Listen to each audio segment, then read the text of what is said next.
129, 교육비 지원 콜센터 1544-9654로 문의하시기 바랍니다. 이 캠페인은 교육부와 시도교육청, 한국교육학술정보원이 함께합니다. TBN 건강정보, 신경외과 전문의 김중권 원장입니다. 목이 뻣뻣하고 머리띠 쪽이 불편하면 보통 잠을 잘못 잤거나 일을 많이 해서라고 생각합니다. 하지만 불편한 증상이 수일이 지나도 좋아지지 않거나 한 달 이상 통증이 지속되면 목 디스크를 의심해야 합니다. 목 디스크 초기 신호를 무시하면 목 통증뿐만 아니라 어깨, 팔 통증, 손 저림감이 초래되어 일상생활이 불편해집니다. 어떤 자세를 취해도 좋아지지 않고 컴퓨터 작업을 10분도 견디기 힘들다면 적극적인 치료를 받는 것이 좋습니다. 아직 목 디스크 초기라면 다양한 비술적 치료 방법을 통해 원인을 해결하는 것이 무엇보다 중요합니다. TBN 건강정보, 신경외과 전문의 김중권 원장이었습니다.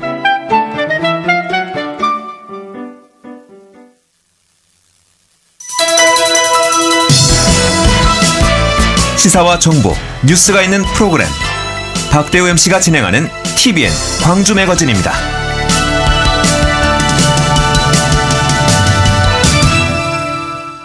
TBN 광주 매거진 2부는 코로나19 특집입니다. 함께하면 이겨낼 수 있습니다. 이어가죠. 자, 이 코로나19 확산과 함께 사이버 도박 사이트를 통한 불법 도박이 크게 증가하고 있다고 해요. 범죄 파일 사건은 말한다 코너에서 호남대 경찰행정학과 김정규 교수와 함께 얘기를 나눠보겠습니다. 전화 연결되어 있습니다. 교수님 안녕하세요. 네, 안녕하세요. 김정규입니다. 자, 온 국가가 바짝 긴장해 있는데 불법 도박이 횡행하고 있다고요? 예, 그렇습니다. 이 세계가 전시 상황과 유사한 수준의 위기 상황에 처해 있습니다. 현재 대다수 국민들이 유례없는 팬데믹 고통을 받고 의료진은 목숨을 걸고 치료와 방역 활동을 수행하고 있는 상황입니다. 네. 그런데 이런 상황에서 이 대재앙의 상황을 도박에 이용한 사건이 발생해서요. 분노를 사고 있습니다. 네. 확진자 수를 마치 스포츠 경기에서 스코어를 맞추는 도박에 이용한 것인데요. 네. 오늘은 그와 관련한 내용에 대해서 말씀을 나눠볼까 합니다. 이 시기에 또 하필 이 확진자 수 대단히 민감한 부분 아니겠습니까? 그렇습니다. 이걸 걸고 베팅을 한다는 게 사실 이해하기 힘든데 사건 개요를 좀 알아보죠. 예, 해당 사건은 현재 광주지방경찰청 사이버 수사대에서 수사 중입니다. 네. 해당 도박 사이트는 대구 신천지 교인 확진자가 급증했던 시기에 본격적으로 운영이 되었습니다. 위기 경보가 심각 단계로 격상된 때였는데요. 대충 방법은 도박 당시에 예상 날짜별로 그 확진자 수 범위를 선택해서 베팅하는 방식이었습니다. 네. 예를 들면 특정한 날짜에 확진자 수가 총 310명이었다. 그렇다면 실제로 해당 일에 300명 이상 400명 미만의 베팅한 도박자들이 당첨 배당금을 받게 되는 그런 형식이었던 것이죠. 네. 그러니까 확진자 수를 맞히는 그런 베팅인 모양이죠? 그렇습니다. 현재 경찰이 도박 사이트에 대해서 압수수색 영장을 집행하고 운영자 신원을 파악 중입니다. 아주 엄중한 처벌이 필요하다 이렇게 생각되는군요. 그렇습니다. 원래 도박이라는 것이 나쁜 행위잖아요. 그러니까요. 그런데 하물며 이 감염병 확진자를 이용해서 그러니까 그분들은 이제 치명적으로 돌아가실 수도 있는 그런 안타까운 상황들인데 그런 것을 어떻게 그런 도박이 이용했는지 참 이해할 수 없습니다. 네. 저는 개인적으로 제가 봐서는 이런 건전한 근로의식을 파괴했다는 것보다는 국가적으로 위기 극복 의지에 참모를 끼얹는 악행이다 이렇게 보여져요. 네. 그러니까 역사적으로 한국인들이 국가적 위기를 참 열심히 결집해서 극복해왔지 않습니까? 그러니까요. 네. 지금 상황에서도 저 노점상 할머니 분들이 그 마스크 성금 기부하시는 거 보면 정말 가슴이 뭉클한데요. 이런 상황에서 어떻게 그런 짓을 하였는지 저 개탄스럽지 않을 수가 없습니다. 그러니까요. 자, 어떻습니까? 코로나19로 사회적 거리두기 운동이 좀 많이 있으면서 말이죠. 불법 도박이 크게 증가하고 있다 이런 소식이 들어와 있거든요. 왜 그럴까요? 그러니까 불법 도박 문제는 이제 일단 바로 지금 질병 사태와 연관 지어서 뭐 실증적인 자료를 제시하기는 어렵지만 네. 기본적으로 현재 사회 기술적인 환경 특성상 충분히 사이버 도박이 성행하는 여건은 갖춰져 있습니다. 네. 뭐 대강 한 세 가지 측면에서 저는 구분을 해봤는데요. 첫 번째는 이제 보편화된 스마트폰 등의 모바일 환경이죠. 네. 예, 과거 도박은 일단 물리적으로 접촉을 해야 하지 않습니까? 그렇죠. 네, 지금은 이제 원거리 가는 방식이 많이 이루어지면서 실제로 누구나 도박의 마음만 있다면 도박장을 손에 휴대하고 다닐 수 있게 된 상황입니다. 네. 또 이제 스마트폰 이용 시간도 최근 조사에서 보니까 2명당 1명은 5시간 정도 스마트폰을 사용하는 것으로 조사가 되고 있거든요. 네. 그러니까 이런 보편화된 모바일 환경이 첫 번째 사이버 도박의 기본적인 요건이 되고 있고요. 두 번째는 사이버 도박이 워낙 지능적으로 되고 있고요. 네. 분업화되고 비밀스럽고 또 더욱이나 국제적으로 이루어지고 있습니다. 도박장 운영, 뭐 인출, 조직, 심지어 고객 상담 파트도 있다고 그래요. 네. 그래서 이제 경찰의 단속이 굉장히 어려워지고 있는 그런 상황이고, 세 번째는 이제 사이버 도박의 저연령층의 확대입니다.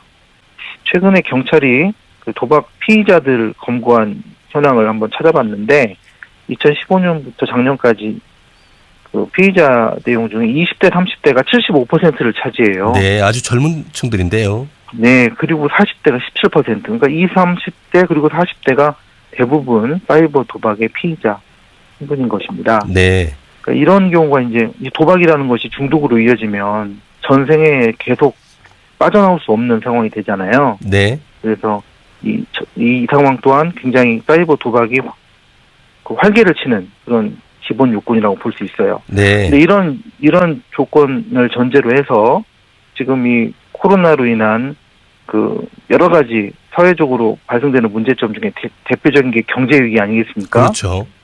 그러니까 이런 경제적 곤란을 야기하는 이런 위기 상황은 도박을 평소보다 더 강하게 유혹 당할 수 있는 상황으로 만들 수가 있습니다. 네.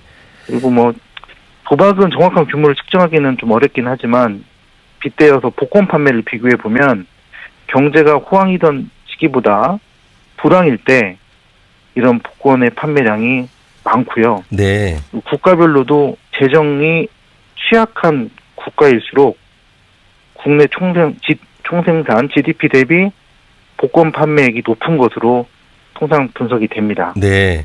한국에서도 그 2010년도 글로벌 위기 시기에 복권 판매가 크게 증가했던 적이 있습니다.